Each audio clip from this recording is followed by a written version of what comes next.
Welcome back to Kettlebells and Cocktails. I'm your host, John, back with my bestie, Nikki. Nikki, how are you? I'm good. It's nice to see you a couple days in a row. I know. And look, you have makeup on and your hair's done. You looking all What are the professional. odds?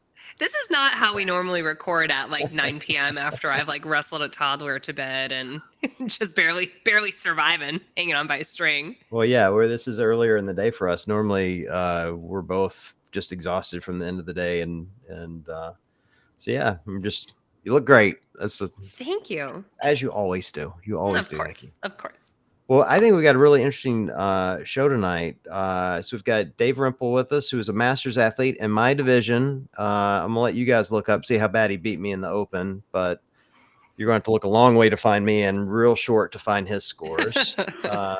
Man, he's a master's athlete that competed at the CrossFit Games and had a medical emergency, and so we had a chance to connect and want him to come on the show with his doctor to talk about what happened. And it's just such an unusual situation, to say the least, when you have one of the fittest people in the world. So that's kind of the setup. So I'm not sure where we want to start, but I guess Dave, welcome. Dr. Witek, welcome. Is it your wife Nicky with you as well? Yes. Yeah. Lots of Nickies Thanks on for the show. having us. The more Nickies, the better. That's what I agree. say. I totally agree. That's always a plan. Yeah, I would love to kind of just start at the beginning because I know your story, Dave, and what happened, and Dr. Witek, what you guys had to do in order to properly treat Dave. But I would love to have you sort of start at the beginning, Dave, and take us through what happened kind of right before you were rushed away from the Alliant Energy Center, because you were having, for all intents and purposes, kind of like a normal day, right? Tell us Yeah, it really what was. happened. Yeah. Yeah. Thanks, Nicky. So my day started with the Thursday. It was August 4th, I believe, the date. Trying to go back and remember everything, all the details. But it was for our Masters division, our first day of competition at the CrossFit Games. And our division started off with, I think on the schedule, essentially workout 2 was our workout 1. Yeah, yep. Which is the max trio. That one I really liked. When I first heard that one, the day before we were in the athletes orientation. We had a chance to go out on the North Park field and just play around on the rig a little bit and just get kind of our surroundings and our bearings out there. And the workout was announced, and some guys are saying, "Oh, it's a max front squat." I'm like, "Really? Like, let's just gift wrap this one for me." Yes, perfect. Yeah, I was pretty excited about all those 3 movements in particular. And so I had a lot of confidence going into that workout. I did well. I was happy with my results. Got a second place finish on that one, and so feeling good going into the next one, which was the 3 ways out from North Park, where we run 3 different loops and then do some rope climbing and some dumbbell push press. Advance the dumbbells as we go on throughout the workout, and I knew that one was going to be the one I probably struggled with the most. Just haven't had a chance to really test my running capacity and rope climbing in the last 4 weeks, just due to a foot injury I sustained about 5 weeks earlier. So we were taking it quite easy running, and that happens. The foot I injured happens to be the one I kind of wrapped the rope on. So we stayed away from rope climbing as well. Yeah. So perfect timing, Dave, for these injuries. Perfect timing. I know. Yeah, it's impeccable. So my coach did a phenomenal job of really getting my aerobic capacity built in on a bike erg and Rogue Echo bikes and different means, rowing machines. So when the bike erg was announced on the first workout, I thought, perfect. I spent a lot of time on this the last month. I want to spend that here somehow. So that was great. And so running and rope climbing was the first time I'd done that in 5 weeks at that event. We warmed up slightly. I just wanted to see, how can I run? I hadn't really put that kind of pressure on my foot I injured up until that point, and it felt fine. Did 2 rope climbs in the warm-up pit. They felt fine. I thought this will be all right. And we made a game plan with my coach, where I want to be in the run. Just kind of, find myself in the middle of the pack if you can, and just stay on the heels of the leaders there, and let's just get through the running part, and we'll get into the ropes. And the push press wasn't something I was too overly concerned about. I felt like the 2159 were numbers that I could and I should, for myself, just attack those as an unbroken sets. and that was the plan, and that's the way I executed at least the first round. Anyways, got through the ropes and onto the push press and did my 21 and advanced them to the next station of 15 and went back for another run again. The definitely the heat, the temperature of the day, it was, I'm not sure exactly the temperature, but around 30 to 34 degrees Celsius, I'm going to say. I And when we have got back in, no idea what that number is. Just I yeah, have no clue. that's probably in the high 80s. No, Yeah. it would be in the 90s. Close in the 90s, and it was muggy. Oh my Very God, muggy. it was soupy outside. Yeah, exactly. So the run, I really noticed once you come back off the run back into the North Park, it's like you just walk through this curtain, this wall of heat. And it just hits you, and there was just no escaping it inside there. So kind of had to gut it out while you're in there and get back onto the run to cool off a little bit if you can. So yeah, once we're finished all that, then we had just a little bit of time for some recovery, and we had to change into our uniforms for the opening ceremonies that were about to happen. And so I had a chance just to dip into an ice bath real quick to cool off, and then get changed and ready for opening ceremonies. It goes alphabetically, so the Canadians were up there pretty early, and we went out there. That was a really fun experience to go out there with your country and just represent and just be acknowledged that way. And so we had all the opening ceremonies, and then I was made myself back over to the athletes area where I got some lunch in me because I knew there wouldn't be much of a window after that. I only had about an hour and a half until I'll start getting ready for the next event coming up for the day. And so that's what I did. Wasn't feeling 100% at that time. I don't know, just maybe everything was just a bit too heavy for, post that type of workout. I did get some liquid carbs in just to get recovered a little bit that way. And just kind of was chilling out there, and Coach and I just chatted about the game plan, how I was going to attack the next workout. I had a pegboard in it, which was I was really excited about that. I haven't done a pegboard in probably over a year. I would say maybe 2 years. We have one at our gym. We just don't use it that often. I wasn't overly concerned about the movement. I've done a lot of pulling type things in the last weeks in preparation for the games. So that's essentially a pulling movement, and a little bit of coordination with getting the pegs in there all the way up and down. And I felt the standard was very, very doable for myself. And so I was definitely looking forward to that, and then had some double unders in there. And so I had quickly, after eating lunch and let things settle a little bit, just grabbed my rope. Again, I hadn't done double unders in about 5 weeks since I injured my foot.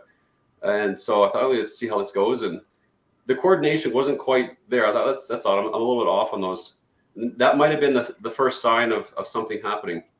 And so the plan for me on the workout was to go unbroken on all my sets of double unders. So I really wanted to get those feeling good, like really dialed in.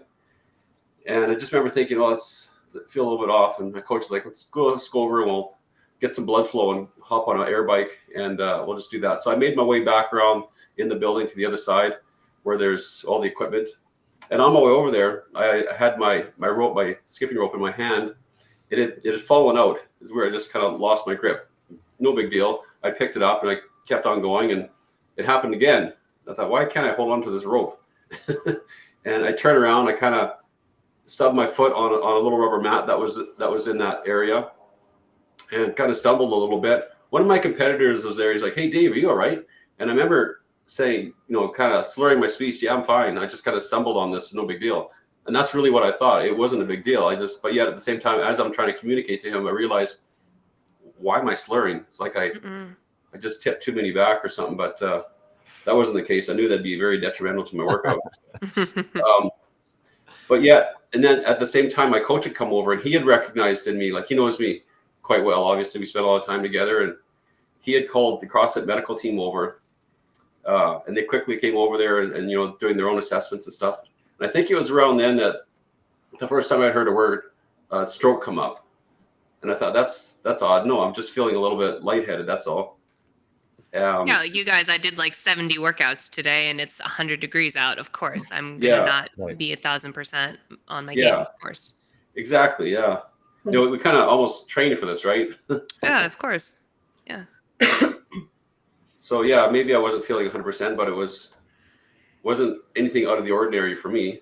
Right. But everyone else must have seen something that you weren't quite picking up on because they were seeing it from Yeah, the outside looking in. that's right, exactly. Mm, And I think that's important, not just having a coach for this reason, but just why do we have coaches for this in this sport at all, is they can bring an outside perspective to things. I totally. know Yep.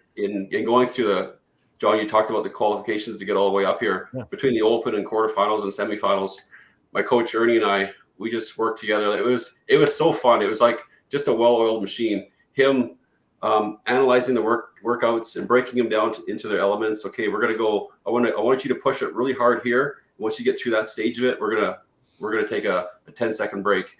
And we had stuck to that game plan. I had gone through a lot of the semifinal workouts entirely, at least twice. And then when I had to finally do it at the time of the semifinal weekend, we had in a way flipped my whole game plan upside down, and I way exceeded my original 2 attempts.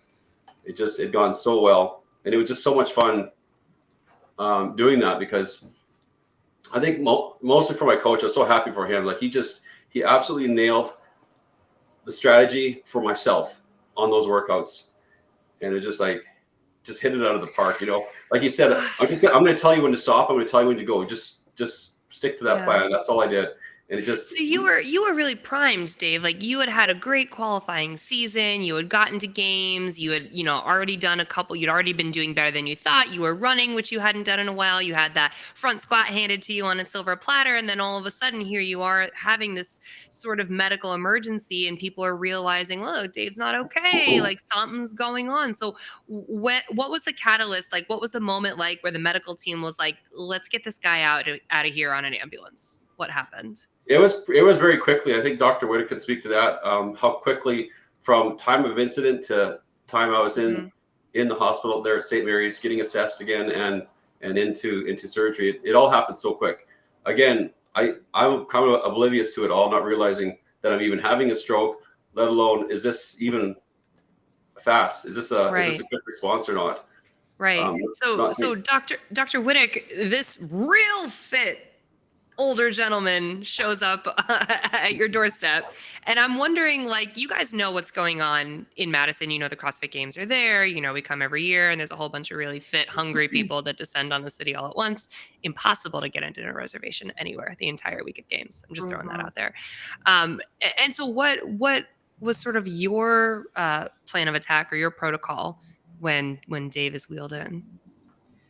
So when people come in with stroke symptoms or any sort of suspected stroke, we have a process that we go through, and it's basically the same thing every time. It's kind of like a well-oiled machine, because these things take a lot of different people, and there's a lot of moving parts, and we really have focused on trying to make them as efficient as possible so that we can make the diagnosis and get people treated as fast as we can. So, obviously, he was brought by EMS to our emergency department. In the emergency department, he was initially met by the ER doctor and one of our neurologists. And then as soon as they saw him and saw that it looked like he was having a stroke and it looked like it was a pretty severe stroke, then they called me right away. So the first notification I got was from our neurologist. And one of the things we always, ask when people come in with a potential stroke is, when did the symptoms start? And in that case, I think, they had gotten you to the emergency department in, I think it was like 40 minutes, between when the symptoms started and when we had you on our CAT scan or getting the first CAT scan, which is good because that's really fast, because our treatments are very time sensitive. So I got the phone call. I went down to the emergency department. I met everyone down there. I saw Dave. I evaluated him with our neurologist. You were having pretty severe stroke symptoms. And one thing that was notable is that, I don't think you appreciated at that time how severe they were. And that's very common for someone with a stroke like this, especially a stroke on the right side of the brain, is that you lose your ability to detect that you're having a problem, essentially. So at that time, you could hardly move the left side of your body at all. Your face was very droopy. You were slurring your speech pretty bad. We could barely understand you. And then the first thing that we do is we get a CAT scan, because we want to make sure there's no bleeding in there. And the initial CAT scan looked essentially normal. And then we did a CTA, which is a CAT scan with contrast that shows us the blood vessels. And that's what showed us that you had a blockage of one of the major arteries on the right side of the brain. And so, we at that time, decided that you'd be a good candidate for a procedure to try and get that artery opened up. There's really two main treatments that we're able to do for someone with a stroke like this. So the first one is a IV medication called tenecteplase, which is basically a clot busting medication that we're able to give Dave right in the CAT scanner within minutes of him getting to the emergency department. And so that's certainly very helpful. But when you have a large blockage and a severe stroke, that alone usually is not enough. And so that's when that's when I went and met Nicky out in the waiting room. Your two daughters were there, your coach was there, and we talked about what was going on. And that's when we talked about the thrombectomy procedure and made the decision to go ahead and do that. So this is a procedure that involves us putting a catheter in through the groin, and then we basically snake the catheter up through the arteries to get to the blockage, remove the blood clot, and restore the blood flow to the brain. Oh, just that? Yeah.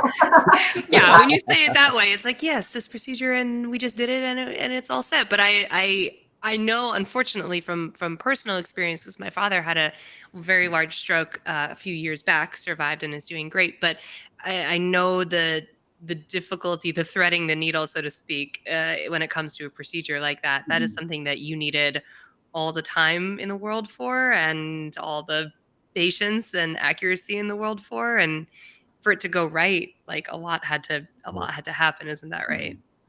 And yeah, it was certainly unexpected, to have such a fit person and a relatively young person, by stroke standards come in. But, the bottom line is that stroke can happen to anyone.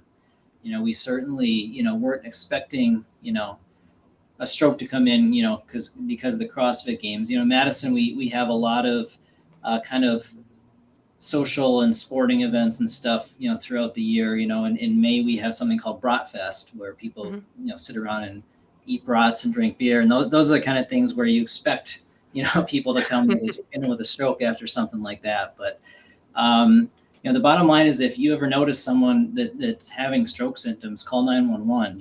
It doesn't matter if they're 90 years old or if they're 10 years old. It can certainly be a stroke. How often does it happen to someone in this age group? And I say this as someone in this age group. I know Nicky said older gentleman, which I took offense to, but we're young. I was trying to be nice. Yeah, That's why I said it. You didn't land that plane, Nicky. Oh, sorry. But is this? I would assume this is pretty uncommon for someone as fit as Dave, and yeah, most stroke patients that we see are older. They're in their 60s, 70s, 80s, 90s. So to have someone, Cameron, you're 51, is that right? Yeah. Yeah. So to have a 51-year-old, and especially a very physically fit 51-year-old coming with a stroke, is relatively rare, but it certainly does happen. There's a lot of different things that cause stroke, and they're not all age dependent. What are contributing factors that would typically cause it? Brats and beer. But yeah, well, I could compete at those games for whatever that's worth. Same, for the record, same. Yeah, I'm all in. So in Dave's case, after thorough investigation, we determined that the cause of his stroke was most likely an irregular heart rhythm. We detected something called atrial fibrillation, which you guys may have heard of before. It's a type of irregular heart rhythm that is relatively common. And basically what it does is it puts the heart in a situation where, because it's not beating regularly, the blood can kind of pool in certain areas, and that it can form blood clots, and those blood clots can then go up to the brain, block off arteries, and cause a stroke. And so you did have a brief period of atrial fibrillation the night after you came in, and so most likely that's what led to the stroke in this case. So atrial fibrillation is one of the more common causes of stroke that we see. There are some general stroke risk factors. One is age. Older people are more likely than younger people to have a stroke. We all just need to stop getting so old. Got it. Yeah. Got it. Age, family history can put people at higher risk for a stroke. Smoking, diet, physical inactivity are all risk factors for stroke. So really, you didn't really have any risk factors for stroke that we knew of when you came in. I want to give a huge shout out to the CrossFit team, the health team. Nicky and I know a bunch of the people on there. We've had some of their doctors on the show before. And when I was at the games, I noticed how many I knew, and I'm like, man, this is kind of a finely tuned ship. They must be expecting a lot of broken ankles or like the stuff you get at a competition, and so I'm just thinking through the speed in which they went from getting Dave off the floor, to the hospital, and then how quickly your team worked. I mean, it's just a power to the medical system, just fantastic job all around. My big question here though is like, so once you have someone, particularly in Dave's situation, great athlete, kind of unusual, what's the recovery time for something like that? For the time to recover from a stroke can vary quite a bit. Dave was fortunate in that he ended up having a very small stroke. So he came in with very severe symptoms, and he had a large blockage. But because we're able to get that artery open for him, we were able to save most of his brain, and the final stroke that he had was relatively small. So the size of the stroke is an important factor. The location of the stroke is an important factor as well. Certain parts of the brain are more important than others. And then age and overall, physical fitness, physical functioning are important as well, because you've had a remarkable recovery. If a 90-year-old had come in, and we opened up the artery and they ended up having that small stroke that you had on your MRI, for a 90-year-old, that stroke could really be disabling for them. So, your young was definitely something that was in your favor here. So Dave, are you walking comfortably? Are you gaining momentum and strength back into the side of your body? Yes, yeah, I was able to walk out of the hospital, which is a miracle in itself. Wow. Again, thanks to the team and everybody there that works so tirelessly, and right now, like the nurses on the stroke ward, they just did an amazing job. Lots of great follow up, and just to ensure that I had the best chance for a full recovery. So yeah, I'm walking good now. I'm ready to get back at it, training. Of course you are. Yeah. Of course you are. Dr. Witek, are you like, maybe wait 5 minutes?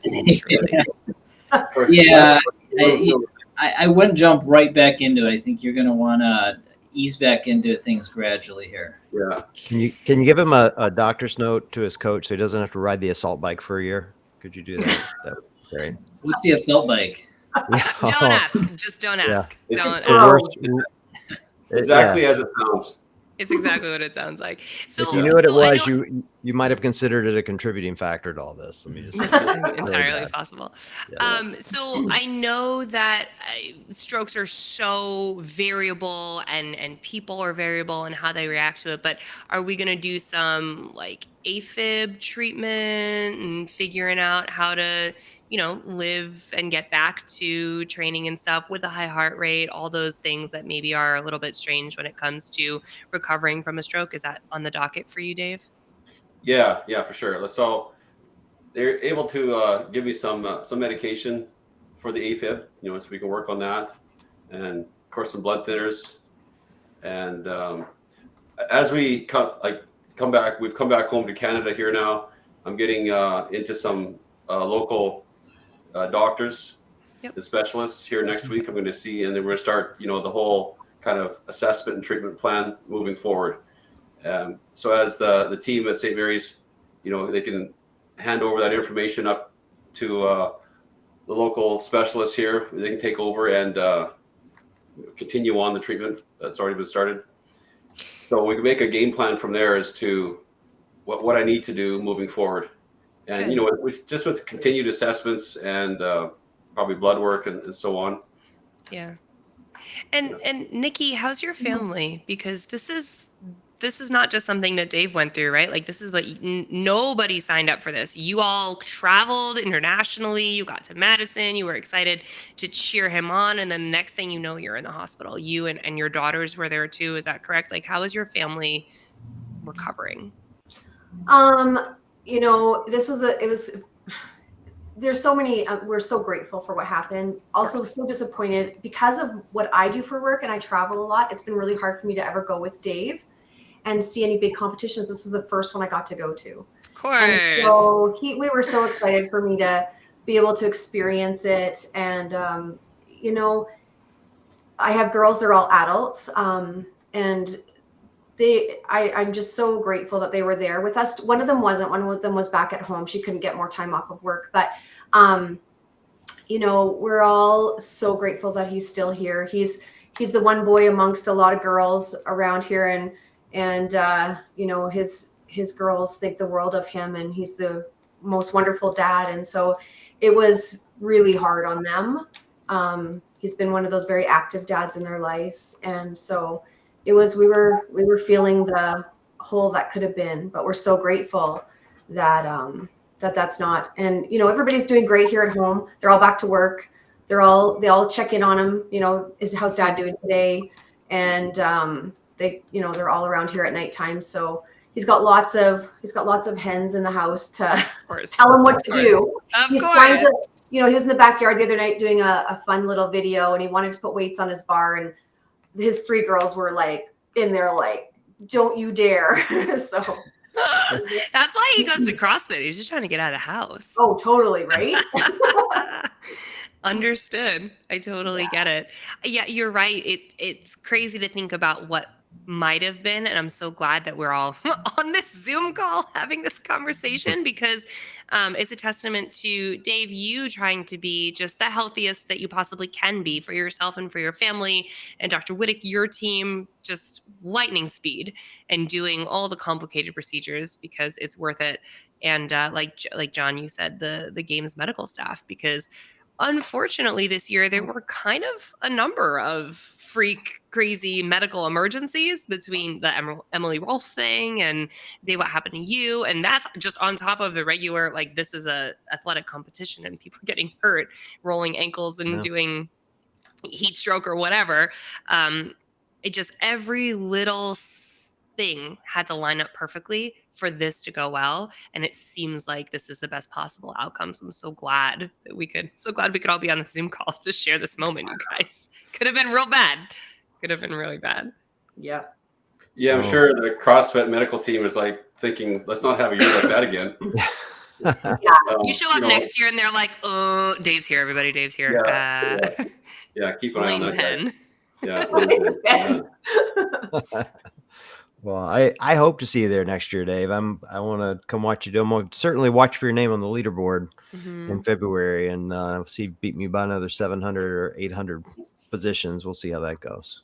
But it won't be hard for you to do. Trust me. So, Dr. Witek, we totally convinced you to try CrossFit, right? We'll see. Maybe.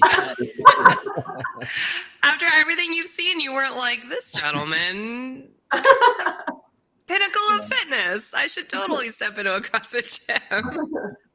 Yeah, I don't know that CrossFit is in my future. I think that every person should, make an effort to, be as physically fit as they can, given their circumstances. But I'm happy just, in my current situation, going to the gym once or twice a week, and that's about it.